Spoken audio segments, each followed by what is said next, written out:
Olá pessoas, bom dia. Professor Charles, Sociologia, Filosofia e História da Arte, com mais um videozinho de dica para o seu Enem e demais certames. Essa semana, em uma conversa com um professor, historiador especialista em História medieval e europeia, levantou-se uma questão sobre a prática moral. E eu quis responder ele de maneira assertiva, usando a primeira ideia de ética prática que existiu, que foi o utilitarismo europeu, fundado por Jeremy Bentham e John Stuart Mill, que quem já estudou economia sabe de quem eu estou falando. Eles fizeram um princípio que foi contra o imperativo categórico de Kant, tirando toda a correção moral de regras universais e dando para o sujeito. Ou seja, aquela frase, abre aspas, agir de maneira proporcional à maior quantidade de felicidade e bem-estar possível, fecha aspas, foi depurada e significou que, partindo do princípio de que o homem busca sempre fugir da dor, ou seja, sofrimento, e buscando o prazer, ou seja, a felicidade, existe uma fórmula utilitarista para calcular a felicidade. Para Jeremy, é a questão quantitativa.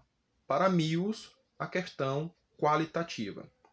Segundo eles, por exemplo, quando eu ajo de maneira proporcional nas minhas ações menos sofrimento para mim, eu não sou egoísta, pois eu estou usando um respeito mútuo para mim e para o outro, porque o outro é igualmente semelhante a mim, por sermos interdependentes. Não podemos viver sozinhos. Assim, não interpreta-se que eu vá agir em função do outro, mas em função do nós. O outro só será aceito se proporcionar ação consequente para o nós e, consequentemente, para o eu, ou seja, a mim. Nesse ponto, estimula-se a ideia do cálculo quantitativo de Jeremy, que é proporcionar nas minhas ações a maior quantidade de prazer para o maior número de pessoas pelo maior tempo possível. E se houver problemas para alguém, que sejam menores o possível. Então veja, alia-se à duração e ao volume de pessoas atingidas. Já para Mills, que a ideia é um cálculo qualitativo, ele fala que deve-se proporcionar a maior felicidade para o maior número de pessoas, não importando o tempo, e sim, nem a duração também, mas também a ideia de felicidade reconhecida. Ou seja, se nós agimos de maneira emocional, usando a razão como uma ferramenta, instintivamente buscamos agir de maneira calculada essa emoção, esse sentimento. Exemplo, vamos pensar que alguém jogue algo no seu rosto, algo líquido, e que você fecha os olhos imediatamente. Essa ação foi uma ação planejada ou foi uma ação que esperou acontecer para você ter a resposta? Ela foi previamente planejada, ela foi a priori. Ou seja, você já sabia que ia acontecer danos, ou seja, dor, sofrimento aos seus olhos, à sua face, e você recuou ou fechou os olhos. Isso prova que a ideia utilitarista tem uma prática moral realmente vivenciada por uma razão que manipula as emoções e sentimentos, o que nos faz trabalhar de maneira empírica, prática, em certas circunstâncias. Mas a grande máxima é que temos toda a análise já formulada.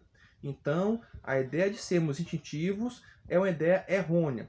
Outros animais são instintivos, pois não têm consciência e nem a vontade. Nós, por termos essa consciência e vontade, analisamos e guardamos esse registro, o que nos dá uma vantagem biológica e agora também uma competência social.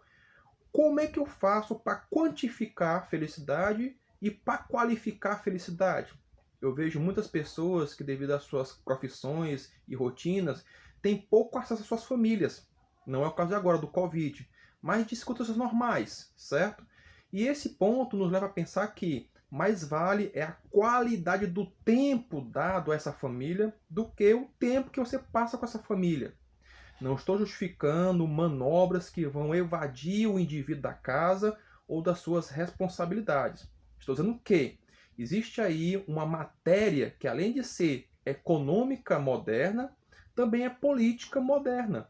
Então veja, o utilitarismo, a sua ética, a sua prática tem uma função social e coletiva, porque encerra em si uma ideia de sujeito moral, ou seja, é como você é visto nas suas práticas sociais, seja na sua política, no seu entendimento dos sentimentos, das emoções que são racionalizadas. Vejamos bem, que outro instrumento eu poderia para racionalizar minhas ações, se não a razão? Não estou dizendo que empiricamente não tenhamos algum resultado, mas você confiaria na surpresa ou já no prévio conhecimento? Eu prefiro o prévio conhecimento. Então não há regras a priori, mas você pode, na experiência, formular conceitos de análise e deixar o registro, que vai lhe dar um sentimento planejado, um sentimento arquitetado para que possa fazer as comparações e assim se fazer mais feliz no resultado. Ou seja, a ética utilitarista, seja quantitativa ou qualitativa, ela visa o resultado e não a ação. Ou seja, é a intenção que vale e não como foi o decurso da minha ação. Tá claro? Então espero que isso tenha lhe dado um esclarecimento sobre o que seria essa manobra utilitarista sobre felicidade. E que eu vejo hoje em dia muito praticada por muitas pessoas, que não podem ser confundidas como egoístas, nem egocêntricas, mas sim pessoas que pensam, abre aspas, como é que eu vou fazer o bem a quem, se nem a mim eu faço o bem? Fecha aspas, por exemplo. Então fique com Deus, até a próxima, tchau, e Deus abençoe nesse Covid, que tudo se resolva bem. O próximo São João vai ser nosso São João, e vamos estar pulando fogueira mais uma vez, e dessa vez com a prática e não apenas com a teoria, ok? Até mais, tchau.